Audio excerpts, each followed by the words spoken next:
খেলা তাহলে অন্যরকম।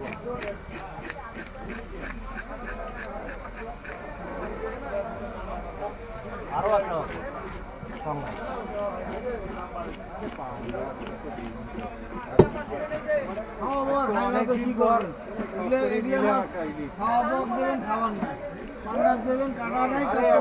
মাছের রুচি পাইনি। আগে পুকুরের মাছ খাইলে মানে বেশি দিনের কথা।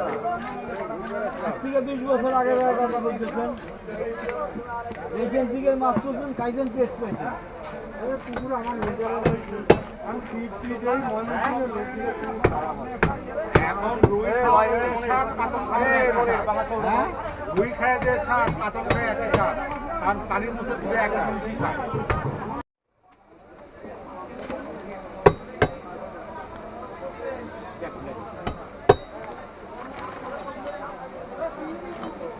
কি করে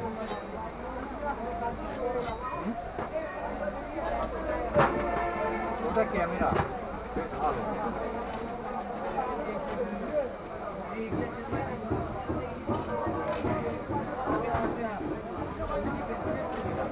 ডিম আছে নাকি? ডিম থাকলে তো স্বাদ কমে যায়। কয় টাকা দেবো ভাই? 20 টাকা ভাই। ইলিশ কত এটা নিয়ে ভাই? 1050 একটা 12 টাকা কেজি। সেটা বুক করে দেন।